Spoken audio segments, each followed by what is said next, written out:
Bom dia a todos, presentes, encarnados e desencarnados, aos nossos amigos internautas, as nossas vozes de muita paz. Dando continuidade ao nosso estudo de Humberto de Campos, no livro Reportagens de Além Túmulo, estamos lá no capítulo que temos como tema narrador apenas. O tema já é sugestivo, né? Narrador apenas, daqueles que ficam só na falácia, né? E apenas na conversa e na plasticidade ele não conseguiu dar conta, né? De realizar aquilo que ele foi intuído o tempo inteiro pela espiritualidade amiga. Vamos ao texto. Terminada a leitura, continuou Armando Botelho na palestra eventual, em casa dos Velosos, e entrei a meditar profundamente. Quando o vulto penetrou no quarto de leve, fiquei-o surpreendido e reconheci minha mãe a mostrar-me o sorriso meigo de outro tempo. Não disse palavra, nem se aproximou muito de mim. Todavia, pude identificar-lhe as mãos rugosas, o olhar carinhoso e vivo e os cabelos brancos. Enquanto o narrador distinto se calava bruscamente para acender outro cigarro, o nobre senhor interrogou. A nobre senhora interrogou. Mas se conseguiu verificar fenômeno tão belo, como pode duvidar da comunicação dos espíritos desencarnados? Então esse nosso irmão, ele duvidava o tempo inteiro do mundo espiritual. Então existiu naquela época, né? Porque a gente precisa contextualizar a época que Humberto de Campos, não é, nos traz essas reportagens, esses textos, que é lá pela década de 40, né, no princípio do século 20. Então, tinha muitos centros espíritas, na verdade, que eram casas de famílias que realizavam esses grupos de estudo. E ele fazia parte, né, desse grupo de estudo, e quando é um dia, nessas reuniões, chega a mãe dele, né, e ele duvidou o tempo inteiro que, de fato, não é, poderia ser criação da mente dele, e ele vai descrever, como nós fazemos, né, gente? A gente vai recebendo os sinais da espiritualidade em um sonho, em uma intuição, em uma presença, e a gente diz, não, foi desvaneio, né? Tem todas as situações, e a gente duvida, a gente sempre acha que é criação da nossa mente, que eu estava pensando naquele ente querido e por isso que eu tive a impressão que vi, mas eu não vi. Então vamos aí à descrição. Revelando maneiras apuradas no trato social, Botelho utilizou o cinzeiro e sorriu discretamente e sentenciou. Naquela época, o cigarro não era tão, né? Hoje se foi declarado, né, que o cigarro era algo que fazia, sempre foi, mas naquela época era elegante as pessoas de posse, culturalmente, que não fumasse, tinha que fumar. E ele era um homem que ele não tinha dificuldade financeira, social, ele era uma pessoa abastada. Então ele ali para se destacar, naquele charme dele, ele fumava, né? E ele vai nos dizer, apesar disso, tenho minhas dúvidas, ele vai dizer das dúvidas dele. Quem me diz que a visão não era reflexo da minha própria mente? Ó, ele já vem desconstruindo aquilo, mas ele estava lá dizendo para os amigos, o grupo, que ele viu a mãe. Durante o dia, eu pensar em minha mãe, fitar a retratos, reler a velhas cartas. Nada impossível que o meu subconsciente padecesse determinadas excitações. Aliás, estes casos são comuns. Nosso problema psíquico é mais transcendente do que se pode imaginar. A ciência de hoje relaciona observações indiscutíveis. Então ele vai nos dizer que, na verdade, tudo aquilo que ele viu na visão do que ele sentiu da mãe, a ciência explicava dentro da psicologia, né, da psiquiatria. Não compreendo bem, detalhou o respeitável Libório. Libório era aquela pessoa que coordenava o grupo de estudo, mas esse personagem aqui também me chamou muita atenção pela conduta. Ele não tentava o tempo inteiro convencer, não é, o nosso irmão Botelho, ele simplesmente dialogava, não é, ouvia em silêncio para que pudesse esse irmão refletir, mas a gente sabe que cada um tem seu tempo mesmo. Hóspede da casa, neste passo subconsciente, levar a ilações mais inacreditáveis e mais difíceis de exame. Sim, voltava Botelho, evidenciando falsa preocupação. Precisamos cuidado na investigação de fenômenos de tão extensa e complicada. Além disso, possuímos recursos ignorados e é possível enganarmos-nos a nós mesmos. Ele dá, olha, a ciência está dizendo aí que a gente, e de fato precisa. A própria espiritualidade, o próprio Kardec, que codificou a doutrina espírita, ele nos diz o tempo inteiro que nós precisamos estar atentos, que a gente precisa ter cuidado, não é avaliar, mas isso não quer dizer que nós duvidemos, não é que a gente fique passando essa impressão para quem está ali no grupo, né? E ele prossegue, concordo, explicativo, então a cultura era um diálogo, né? Judiciosamente, todavia, em qualquer esforço, é indispensável fugir o absurdo teórico. A conversação chegava a termo sem que ninguém estivesse de acordo. Era um grupo, estavam ali dialogando, por isso que o título é narrador apenas, só conversava. Armando não cedia. Contudo, ao transpor a porta, depois das despedidas, surgiu os comentários discretos, aquilo que a gente faz. Quando alguém está ali conosco no grupo e que pensa diferente, que faz um comentário, a gente não usa a caridade como Jesus nos ensina.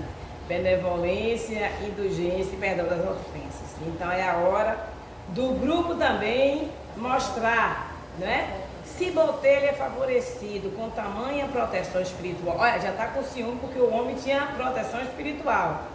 Por que não se modifica para melhor? Olha, gente, se fosse assim, a gente também já tinha se modificado para melhor, porque todos nós, ninguém está no mundo sozinho, todos nós, né, temos a proteção, mas o grupo não deixou por menos, dizia o senhor, a fofoquinha, dizia a senhor Peçanha, recostada no sofá, o senhor Peçanha. É incrível que homens assim se entreguem a tantos escândalos na vida particular. E ela vai agora a maledicência. Ora, alegava o marido instalado na cadeira de frente, que era do grupo. Por que se deixar a ele incomodar com os espíritos, quando tem uma vida folgada de dinheiro para esbanjar nos cassinos de luxo? Olha, por que ele vai se incomodar com a orientação espiritual se ele tem tudo? Olha a prova da materialidade, né? Se ele tem uma vida, parece que a espiritualidade e o auxílio espiritual é só na pobreza, na dificuldade, na dor. Olha como o evangelho, tudo dialoga, não é com o nosso tema, nada é por um acaso. Então o evangelho hoje falou, não é do capítulo, não se deve seguir a Deus e a mamão, né? Então qual Deus que nós alimentamos, né? E esses irmãos aqui também estavam na mesma vibração do outro, né? Duvidando também da espiritualidade. A mulher ainda agora recebeu nova herança, além de ser rico, mais rico ficou, que é uma prova difícil. Nessas condições, qualquer homem, ainda que visitado pela corte celestial, preferira falar em ciências e faculdades ocultas, né? Então, talvez ele quis dizer assim, no lugar dele, eu também faria o mesmo, porque eu tenho uma vida, ele tinha uma vida boa, não é? Ele tinha uma família, uma mulher maravilhosa, a gente vai ver no texto, filhos. Ele teve uma família para propiciar ele um grande avanço espiritual, mas ele vai, infelizmente, né, ter essa dificuldade. Isso serve para nós, não é? Nós avaliarmos, sempre vai ser nós fazermos essa autoanálise dos nossos comportamentos enquanto cristãos e espíritas. De que maneira eu me comporto diante das mensagens, diante dos avisos que nos chegam para nós, né? Retrucava, entretanto, a companheira tomada de boa intenção. Nem tanto. Aí já tem um outro diálogo. A capitalista generosa, outra que vai falar, né? ricos e devotados ao bem dos que sofrem. Então ela vai dizer, tem pessoas que têm muitas condições, né? Mas no entanto já foi tocado em auxiliar e ter uma vida como se nos orienta o Evangelho. Conhecemos amigos abastados, convertidos inteiramente a Jesus. O marido tomou a expressão brejeira, arrancando o riso dos presentes, e respondeu sem hesitar: mas estes Jaremundas são os missionários. Continuaram a destilar o fel da maledicência. Então, só os mencionados, todos nós somos mensageiros. Todos nós somos mensageiros. Basta a gente visitar o livro Os Mensageiros de André Luiz. Todos nós estamos aqui. Tem um projeto divino para nós. E o projeto divino para nós é sempre o nosso progresso, a nossa evolução espiritual. E a gente vai nos refletir assim.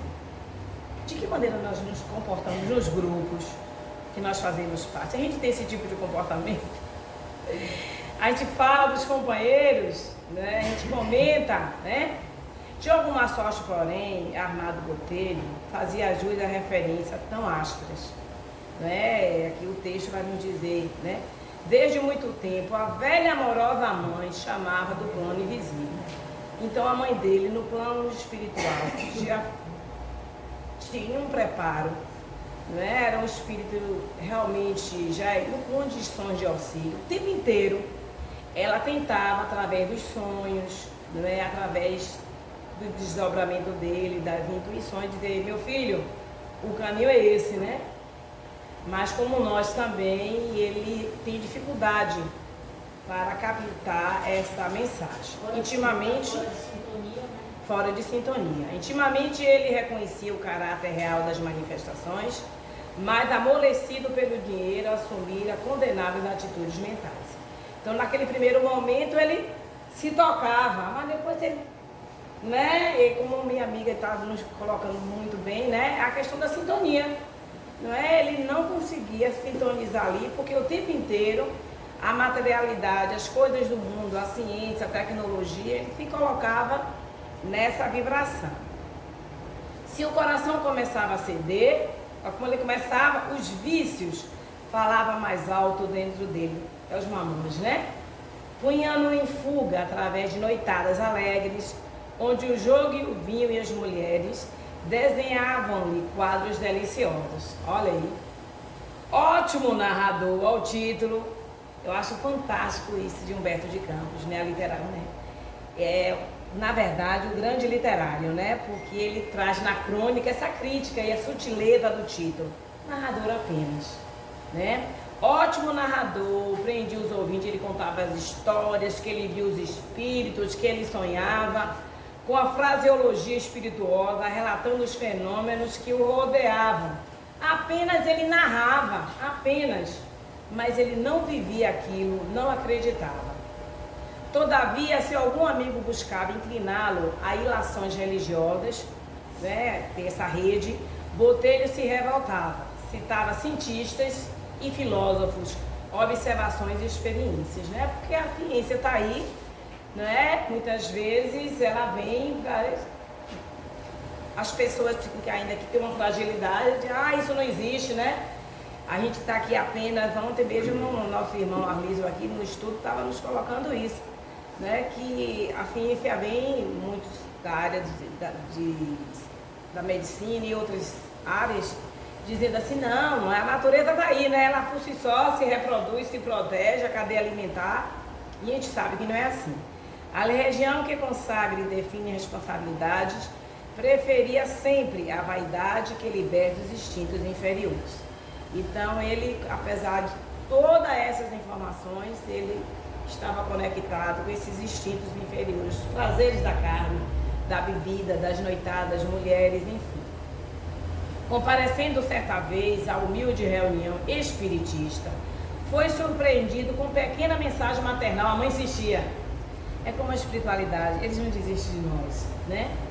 Aquela que lhe fora carinhosa genitora no mundo. Olha como ele foi um homem de sorte. Teve essa mãe com esse espírito tão bondoso, tão evoluído. Depois que ela passou pela porta estreita, ela ainda insiste, né? em auxiliar o filho, como é todos nós, né? Certamente. Pedia-lhe que caminhasse na senda do bem, né? Procurando a inspiração de Jesus e valendo-se da fé na estrada humana, né? Cuidado com a tua caminhada. E contudo, enquanto os amigos se jubilavam com aquela mensagem, Botelho pôs-se em guarda e declarou: olha o que ele vai dizer: não posso aceitar com idôneo este documento dessa mensagem, ó. Os espiritistas costumam precipitar as conclusões, já vem falar mal, né? Desconfiança. Quem afiançara que tudo não passa de alucinações telepáticas, captou meu pensamento, meu desejo, eu estava pensando, como nós fazemos? Pensei na querida morta insistentemente. O que ele estava pensando muito? Porque ela já estava ali no campo mental dele. Não se daria o caso de transmissão de cérebro a cérebro? Além disso, a página é excessivamente impessoal. Quando a espiritualidade diz, caros amigos, prestemos atenção nos nossos pensamentos, é para todos nós.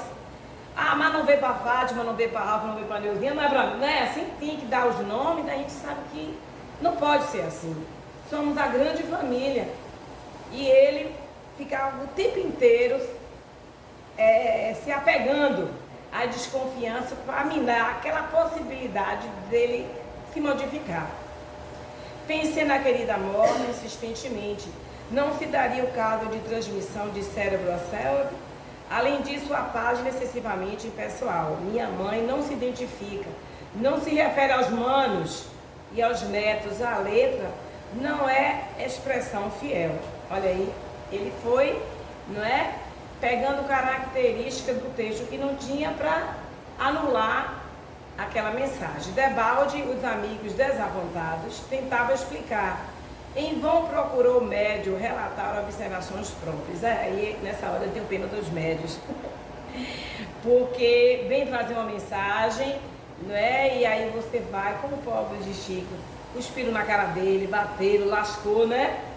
E ele ali, pacientemente, né, resignado, como a grande maioria dos irmãos que tem esse dom, né, essa sensibilidade de ser de fato mensageiro. Tudo fragmentário, discutível, com reticências, né? Rematava o negador renitente. Foram inúteis detalhadas elucidações. Botelho não aceitou. Chegando a casa, notificou a esposa a ocorrência da noite, objetando-lhe ela docemente: olha o que a esposa vai nos dizer para ele. Será útil prosseguir observando, creio, é a esposa, que sua mãe compartilha dos meus cuidados. Olha, a esposa estava conectada, era uma mulher realmente sensível. A mensagem requer atenção ao bem.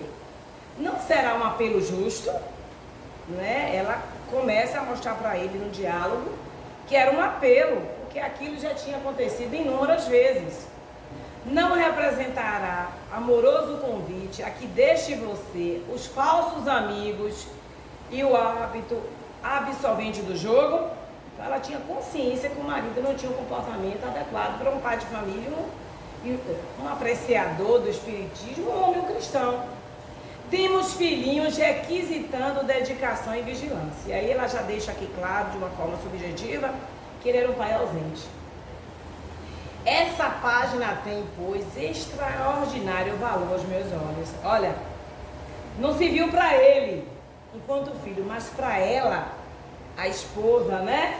A sogra ali, ela recebeu, tem um valor, e ela vai nos relatando algo fantástico. Ignora talvez, aí ela vai relatar para ele, que venham recebendo cartas anônimas denunciando o seu proceder no que refere a mulheres viciadas. Olha, ela já tinha consciência, ela não falava nada. Essa é do diálogo do Top de Lívia, né? No livro Há 2000 anos, né? Que tinha aquele olhar amoroso, né? De fraternidade, o espírito já evoluído. Hoje são as mensagens no celular, né, gente? No WhatsApp, nos e-mails. E aí ela vai dizer, não costumo tomar conhecimento de qualquer insulto ao lar. Ela não absorvia aquilo porque ela não queria que aquelas mensagens desestabilizassem ela, mas ela tinha consciência do que estava acontecendo. No entanto, acredito que deverá precatar-se quanto às companhias menos dignas, ressalvando o próprio nome. Então ali ela vai, como aquela mãe, a esposa, olha que homem sortudo. Ele teve uma família, né? Ainda no plano do desencarnado e de desencarnado, o tempo inteiro auxiliando para que ele não caísse. Quando ele chegar lá, vai dizer, eu não sabia, eu não tive nenhum aviso. Isso serve também para nós, tudo é para nós, viu? Revelavam essas palavras tamanha generosidade e delicadeza que o esposo se calou, desapontado e vencido. O acontecimento, porém, não lhe modificou as atitudes. Quando eu estava lendo a primeira vez esse texto, eu falei assim, não, agora ele vai, né? Ele vai se render.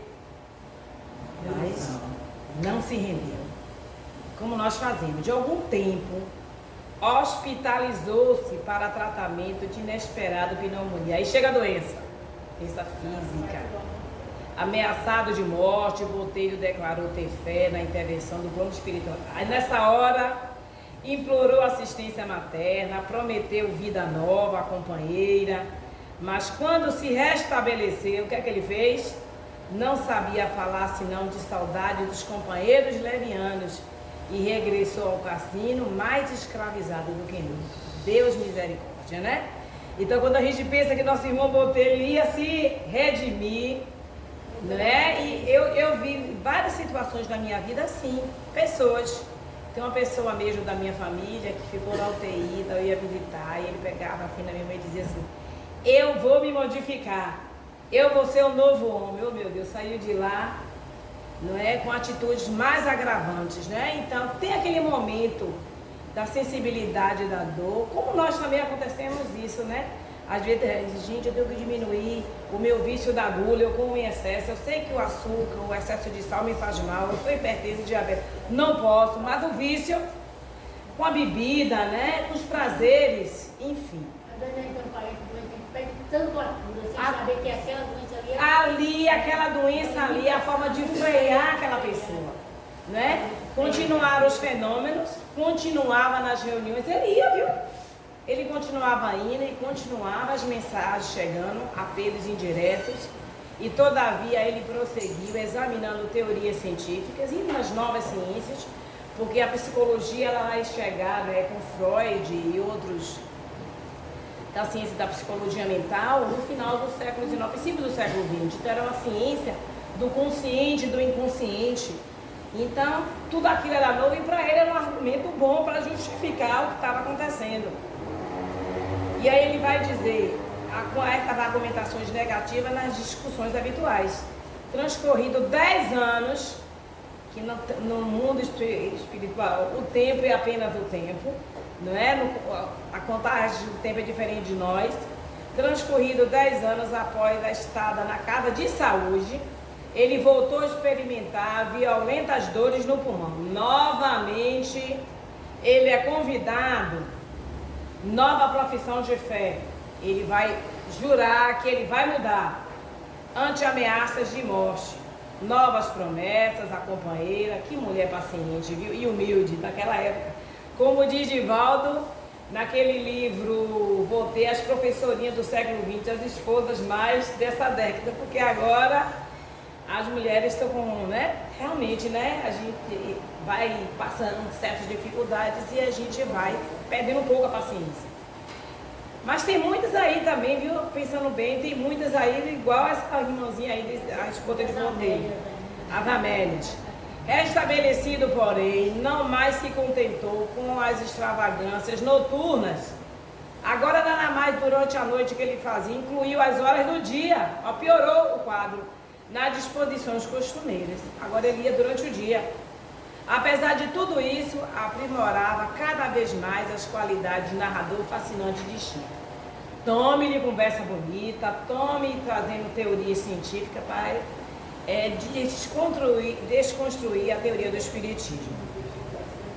Mais de 20 anos havia passado sobre a palestra na Casa dos Velosos, quando o Bondelho se encontrou em festividade social, né? Sempre em festa, sempre o mesmo, exclamou o amigo, apertando-lhes as mãos. O grupo que ele fazia parte, ainda bem que o vemos de boa saúde, né? O dirigente do Centro Espírita, né? Do grupo de estudo, disse a senhora gentilmente. Botelho não disfarçou o contentamento de abraçá-los, qual acontecia no outro tempo. A conversação caiu no terreno amplo do espiritismo. Nesse período ele já se afastou desses estudos do grupo. Perdulário relatou, né, as últimas experiências. Ele continuava tendo sonhos, as intuições, a presença da mãe, referindo-se mais vigorosamente à subconsciência e ao animismo. Ele achava aqui que era tudo produção da própria mente dele. Contemplaram-no os velórios extremamente desalentados. Eles estavam ali tristes porque estavam ouvindo aquilo tudo, reconhecendo o tratar de um caso perdido. Às vezes a gente quer insistir, né, em modificar, e o comportamento desse casal foi maravilhoso. É o silêncio. O que é que você vai dizer para uma pessoa que está nessas condições, né? E sorriu ambos, murmurando evasivas. Se distanciou. Ainda anteontem, prosseguia Botelho, logo sonhei que me encontrava em largo campo de luz. Olha que vivência que está lá no Livro dos Espíritos, que é na questão 401. Avistei na paisagem maravilhosa uma árvore de cujos ramos prendia um único fruto amadurecido. Notei que minha mãe se aproximou, tentando colhê-lo, mas quando o esforço ia em meio, apareceu um terrível monstro e um fruto grande e belo, como se houvera criado impulso próprio, lançou-se às garras do animal, em vez de se deixar acolher por minha mãe. Era a tentativa da mãe, né? Acolher ele espiritualmente. Sorriram os amigos entenderam a mensagem, entreolhando-se em silêncio. Imaginem que minha mulher, lá vem a mulher, né?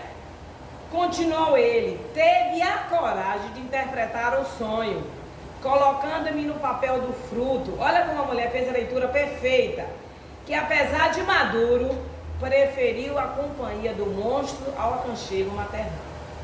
Ele teve todos o amparo espiritual, ele teve acesso à doutrina espírita, um grupo de amigos espirituais que ele fazia parte, mas ele escolheu o contrário de tudo aquilo.